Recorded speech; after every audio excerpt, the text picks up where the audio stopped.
স্বাস্থ্য ভবনের সামনে টানা অবস্থানে চিকিৎসকেরা এবং আন্দোলনের মধ্যে অসুস্থ হয়ে পড়েন এক মহিলা পুলিশ কর্মী। অসুস্থ মহিলা পুলিশ কর্মীর চিকিৎসায় এগিয়ে আসেন চিকিৎসকেরা, অর্থাৎ আন্দোলনরত চিকিৎসকেরা। দিনে দুবার ব্যবহার করো স্টপেজ ক্রিম আর নিজেকে রাখো evergreen. Keya Seth aromatherapy stop age cream আর খুঁজে পাও নতুন আমিকে। তড়িঘড়ি অসুস্থ মহিলা পুলিশ কর্মী প্রাথমিক চিকিৎসা করেন আন্দোলনকারী চিকিৎসকরা। পরে মহিলা পুলিশ কর্মীকে স্থানান্তরিত করা হয় হাসপাতালে।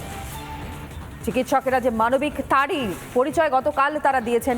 আচমকাই ডিউটিরত অবস্থাতেই অসুস্থ হয়ে পড়েন একজন মহিলা পুলিশ কর্মী এবং তৎক্ষণাৎই তাকে সুস্থ করবার জন্য পরিষেবা দেন আন্দোলনরত জুনিয়র চিকিৎসকেরা। এবং তার পরবর্তীতে যখন তিনি কিছুটা স্বস্তি পান, ঠিক পর মুহূর্তেই তাকে হাসপাতালে ভর্তি করা হয়।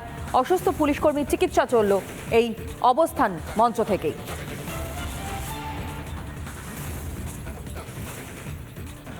আমাদের সামনে কেউ অসুস্থ হলে আমরা ডাক্তারি পড়েছি, এই বেসিক মানবিকতা ধর্মটাকে রাখতে হবে। সেখানে আমি ওনার প্রফেশন, ওনার উর্দি আছে কি না আছে সেগুলো আমি কখনোই দেখবো না, দেখাটা উচিত নয়। এবং আমি সেখানে মুখ ফিরিয়ে নিতে পারবো আমার সামনে যদি অসুস্থ হন।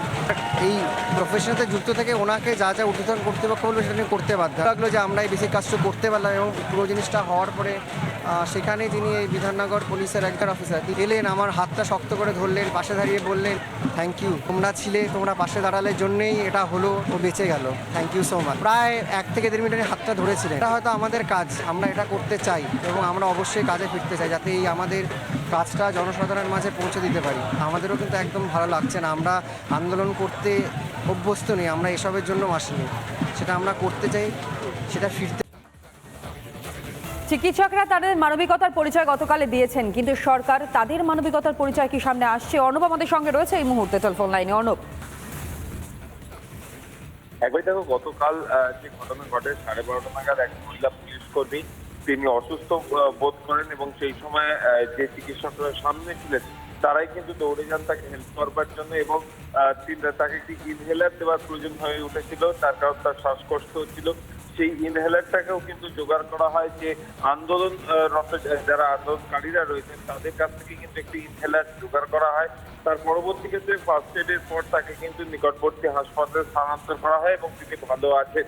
এবং এরপরেই কিন্তু আমরা যখন চিকিৎসকদের সাথে কথা বলেছিলাম যে আপনারা আপনাদের ডিউটি পালন করছেন, তাহলে কি উল্টো দিক থেকেও আপনারা এটাই চেয়েছিলেন, তারা কিন্তু জানাচ্ছেন যে তারাও কিন্তু চেয়েছিলেন যাতে বিচার প্রক্রিয়া ঠিক হয়, যাতে তাদের দাবিগুলো মানা হয়, যাতে স্বাস্থ্য ক্ষেত্রে একটা পরিষেবা।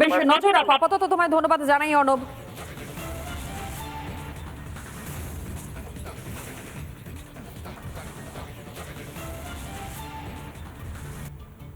আরজিকর কাণ্ড নিয়ে তোলপাড় রাজ্য জুড়ে, এবং সেই রাজ্য জুড়ে তোলপাড়ের মধ্যেই এবার আন্দোলনকারী চিকিৎসকদের হুমকি হুমায়ুন কবিরের।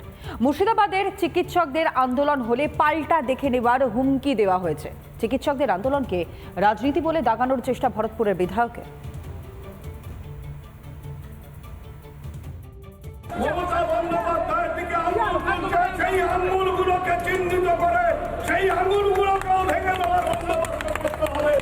কিছু মাথা তাহলে যারা মাতলামো করছে সিপিএম এর ঝান্ডা নিয়ে, বিজেপির ঝান্ডা নিয়ে, তাদের আমাদের বাংলার মানুষ ক্ষমা করবে না।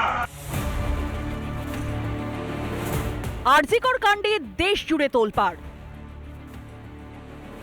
এরই মধ্যে আন্দোলনরত চিকিৎসকদের উদ্দেশ্যে হুমকির সুর শোনা গেছে উত্তরবঙ্গ উন্নয়ন মন্ত্রী উদয়ন গুহ, কারামন্ত্রী চন্দ্রনাথ সিনহা, সাংসদ অরূপ চক্রবর্তী, বিধায়ক পরেশ রাম দাস সহ একাধিক তৃণমূল নেতার গলায়। এবার সেই তালিকায় নতুন সংযোজন ভরতপুরের তৃণমূল বিধায়ক হুমায়ুন কবির। মুর্শিদাবাদে চিকিৎসকদের আন্দোলন হলে পাল্টা দেখে নেওয়ার হুমকি দিলেন হুমায়ুন কবির। পদক্ষেপ করতে হবে, কারণ আমরা তো মাসের পর মাস এইভাবে চুপচাপ বসে থাকতে পারি না। আমরা এমন একটা সময় আসবে আমরাও রাস্তায় নামবো, আমরাও ডাক্তারদেরকে বাধ্য করাবো তাদের হয় ডিউটি করতে হবে না চাকরি ছাড়তে হবে। এখানেই অবশ্য থেমে থাকেননি বিধায়ক। জুনিয়র চিকিৎসকদের আন্দোলনের রাজনীতির রং লাগানো হচ্ছে বলেও অভিযোগ বিধায়কের।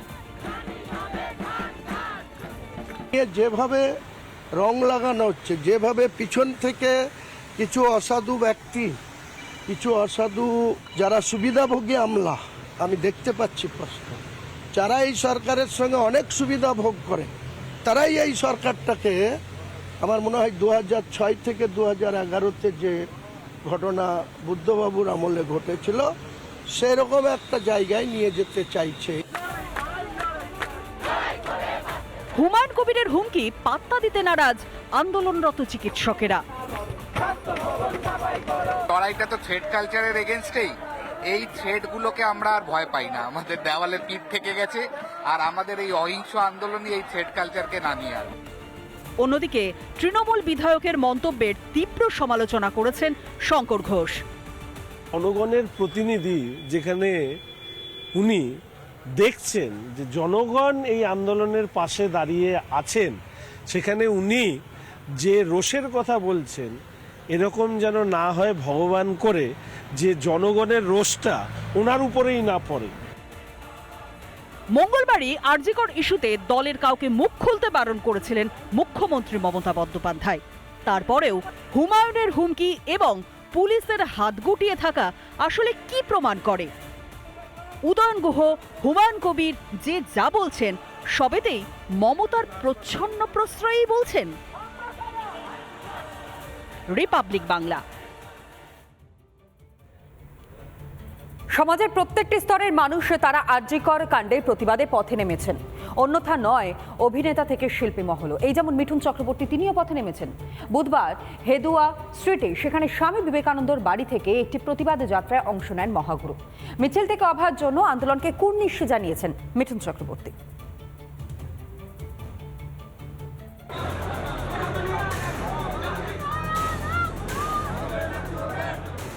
হাতে প্লাস্টার নিয়েও মিছিলে অংশ নিলেন। আরজিকর কাণ্ডের প্রতিবাদে পথে নামলেন মিঠুন চক্রবর্তী। বুধবার স্বামী বিবেকানন্দর বাড়ি থেকে শ্যামবাজার পর্যন্ত প্রতিবাদ মিছিলের আয়োজন করা হয়। 1893 সালের 11ই সেপ্টেম্বর শিকাগো ধর্ম সম্মেলনে কালজয়ী ভাষণ দিয়েছিলেন স্বামীজি। সেই উপলক্ষে এই কর্মসূচির নাম দেওয়া হয়েছিল বিবেক জাগরণ যাত্রা। অসুস্থতার কারণে গাড়ি থেকে এই যাত্রায় অংশ নেন মিঠুন। আমি চাই এই প্রতিবাদী বাংলা। আমি এত বছর পশ্চিমবাংলার ছেলে, আমি প্রতিবাদী বাংলা, কিন্তু হঠাৎ সব আওয়াজ ভয়ে কুকুরে সব ভয় ঢুকে গেছিল। আর কেউ ভয় পাবে না, ভয় ভেঙে গেছে। সবার এর আগে অনেকবার দেখেছি, অনেক কিছু দেখেছি, কিন্তু অনেক বছর পরে আবার এটা স্বতঃস্ফূর্ত মানুষের। অভয়াকে ন্যায় বিচার পাইয়ে দিতে আন্দোলনের স্বর ক্রমশ আরও জোরালো হচ্ছে। রাস্তায় নেমে সেই আন্দোলনকে এদিন সংহতি জানালেন মিঠুন চক্রবর্তী। পিঙ্কি অধিকারীর রিপোর্ট, রিপাবলিক বাংলা।